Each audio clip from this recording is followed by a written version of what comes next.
থেকে এই অর্থ গ্রহণ করেছেন, যদিও এখনো তা নিউ ইয়র্কের ফেডারেল রিজার্ভ ব্যাংকের বাংলাদেশ ব্যাংক অ্যাকাউন্টে জমা হয়নি। তবে শিগগিরই ফিলিপিন্স ব্যবসায়ী কিম অং এর কাছ থেকে উদ্ধার হওয়া অর্থ জমা হবে বলে জানান ডেপুটি গভর্নর। গত 4 ফেব্রুয়ারি নিউ ইয়র্কের ফেডারেল রিজার্ভ ব্যাংক থেকে বাংলাদেশ ব্যাংকের 8 কোটি 10 লাখ ডলার চুরি হয়। ওই অর্থ যায় ফিলিপিন্সের রিজার্ভ ব্যাংকিং কর্পোরেশন RCBC-তে। Mabigat ang consequences nito sa ating bansa. Yung na-blacklist dahil dito sa mga nangyayari sa mundo. Process ছিল যে নিয়মিত জমা দিয়েছিলেন, সেটা কোর্টের আদেশে যেটা হয়েছিল আর কি, যে টাকাটা বাংলাদেশে সেটা ক্যাশ রিসিভ করেছে আমাদের ফিলিপিনের যে রাষ্ট্রদূত জন গোমেজ, আমাদের টিম সেখানে ছিল। আর এটা এখন ওই আমাদের ফেড অ্যাকাউন্টে জমা হবে প্রসেসে। কিছু প্রসেসও আছে, ওইটাতে একটা অংশ ডলারের ছিল, আরেকটা অংশ আছে পেসোতে, সেটা আবার কনভার্সন এগুলো কিছু প্রসিডিউর আছে। ক্ষমতায় যাওয়ার জন্য যারা বিদেশিদের উপর নির্ভর করে তাদের মতো দেউলিয়া দল আর নেই বলে মন্তব্য করেছেন আওয়ামী লীগের সাধারণ সম্পাদক ওবায়দুল কাদের। শনিবার বিকেলে চট্টগ্রামের লালদিঘি ময়দানে আওয়ামী লীগ আয়োজিত জনসভায় বক্তব্য রাখেন তিনি। এ সময় তিনি বলেন, বিদেশিরা আওয়ামী লীগের বন্ধু, ক্ষমতায় যাওয়ার নিয়ামক নয়। দলীয় নেতাকর্মীদের উদ্দেশ্যে ওবায়দুল কাদের বলেন, যারা দলের নিয়ম শৃঙ্খলা মানবে না তাদের দলে থাকার কোনো প্রয়োজন নেই। দলের সাধারণ সম্পাদক নির্বাচিত হওয়ায় পরে তাকে ফুল দিয়ে শুভেচ্ছা জানান চট্টগ্রামের নেতারা। এ সময় তাকে উত্তরীয় পরিয়ে দেন সিটি মেয়র A.J.M নাসির। এদিকে স্লোগান দেয়াকে কেন্দ্র করে সমাবেশের এক পর্যায়ে কিছুটা উত্তেজনা ছড়িয়ে পড়লে কেন্দ্রীয় নেতাদের হস্তক্ষেপে পরিস্থিতি শান্ত হয়।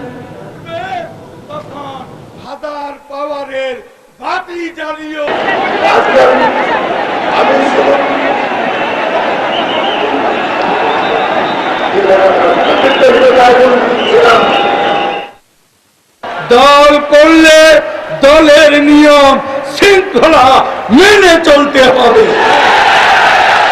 দলের নিয়ম শৃঙ্খলা যারা মানবে না তাদের দলে থাকার কোনো অধিকার নেই।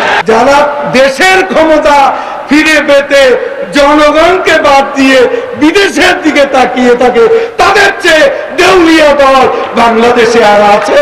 শেখ হাসিনার ক্ষমতার উৎস এদেশের জনগণ। বিদেশি শক্তি আমাদের ক্ষমতার নিয়ামক হতে পারে না।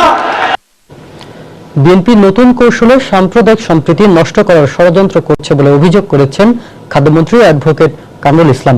শনিবার বিকালে ঢাকার কেরানীগঞ্জে কালিন্দী ইউনিয়ন আওয়ামী লীগের ত্রিবার্ষিক সম্মেলনে বক্তব্য রাখেন তিনি। এ সময় মন্ত্রী বলেন, সাম্প্রদায়িক সম্প্রীতি বিনষ্টের যে ষড়যন্ত্র বিএনপি করছে তা ব্যর্থ হবে। তিনি আশা প্রকাশ করে বলেন, অতীতের ভুল শুধরে বিএনপি আগামী 2019 সালের নির্বাচনে অংশ নেবে। খাদ্যমন্ত্রী বলেন, উন্নয়নের ধারা বজায় রাখতে হলে শেখ হাসিনাকে আবার প্রধানমন্ত্রী নির্বাচিত করতে হবে। এজন্য আগামী নির্বাচনকে সামনে রেখে দলের সবাইকে ঐক্যবদ্ধভাবে কাজ করতে হবে। অনুষ্ঠানে কেরানীগঞ্জ উপজেলা আওয়ামী লীগের আহ্বায়ক শাহিন আহমেদ সহ স্থানীয় নেতাকর্মীরা উপস্থিত ছিলেন। তার সাথে আমি সুর মিলে বলতে চাই, অনেকেই ভূমিকা আমরা যেই কাজ করেছি বিগত দিনে এত কাজ আর কোথাও কোনো সরকার করে। যে বস্তার ভিতরে এক্সপ্লোসিভ গ্রেনেড থাকতো। আজকে বিএনপি নতুন কৌশল নিয়েছে, সাম্প্রদায়িক বীজ বাক্য ছড়াচ্ছে, সাম্প্রদায়িক হানাহানি সৃষ্টি করার চেষ্টা করছে। নতুন কৌশল নিয়ে সমস্ত দেশে একটা সাম্প্রদায়িক সম্প্রীতি নষ্ট করার জন্য একটা ষড়যন্ত্রে লিপ্ত রয়েছে। এই ষড়যন্ত্র তাদের ব্যর্থ হবে এবং সকল ষড়যন্ত্র ব্যর্থতা হওয়ার পর ব্যর্থ প্রতীক হিসাবে আগামী নির্বাচনে হয়তো তারা অংশগ্রহণ করতেও পারে। আমাদেরকে এখন থেকে আগামী নির্বাচনের জন্য প্রস্তুতি গ্রহণ করতে হবে। প্রত্যেকটা ক্ষেত্রে বাংলাদেশ আজকে এগিয়ে যাচ্ছে। এই উন্নয়নকে ধরে রাখতে হলে, উন্নয়নের চাকাকে ঘূর্ণায়মান রাখতে হলে 2019 সালের নির্বাচনে প্রিয় নেত্রী জননেত্রী শেখ হাসিনাকে আবার প্রধানমন্ত্রীর আসনে বসাতে হবে।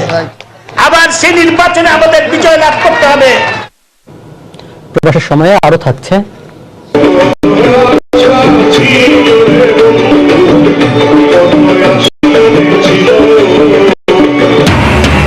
পর্দা নামলো Dhaka international folk ফেস্টের।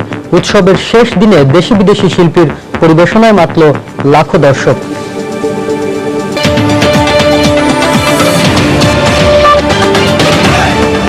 RFL water pump, পানি দেবে টেনশন নয়। জাগৃতি প্রকাশনীর মালিক ফয়সাল আরিফিন দীপন ও ব্লগার নিলয় হত্যার সঙ্গে জড়িত অভিযোগে কমলাপুর রেল স্টেশন থেকে খায়রুল ইসলাম নামে আনসারুল্লাহ বাংলা টিম এবিটির এক সদস্যকে গ্রেফতার করেছে ঢাকা মহানগর গোয়েন্দা পুলিশ।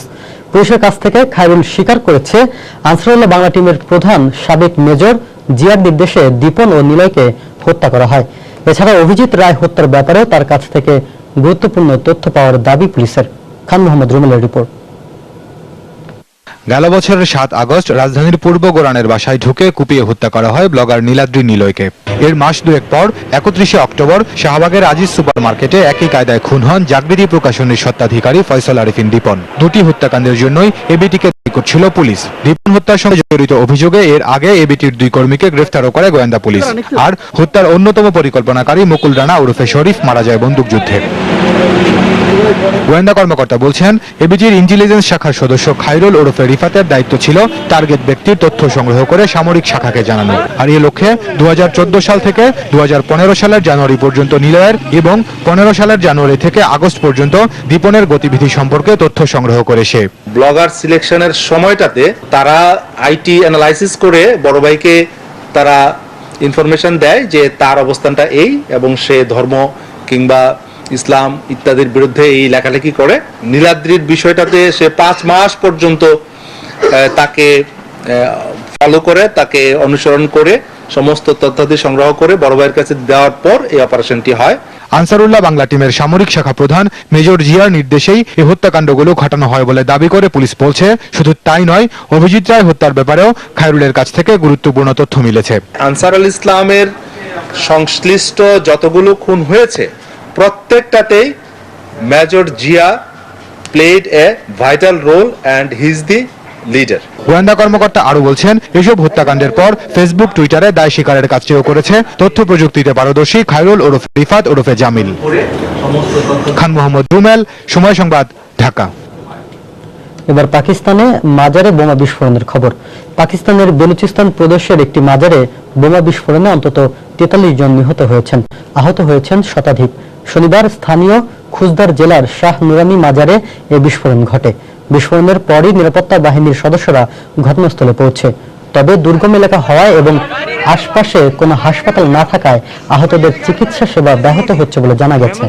আহতদের উদ্ধারে করাচি থেকে এর মধ্যে 50টি অ্যাম্বুলেন্স ঘটনাস্থলে পাঠানো হয়েছে বলে জানিয়েছে কর্তৃপক্ষ। এছাড়া জরুরি অবস্থা ঘোষণা করা হয়েছে করাচির হাসপাতালগুলোতে। উদ্ধার কাজে যোগ দিয়েছে সেনাবাহিনী। হামলার দায় এখন পর্যন্ত কেউ স্বীকার না করলেও এর পেছনে আন্তর্জাতিক জঙ্গি গোষ্ঠী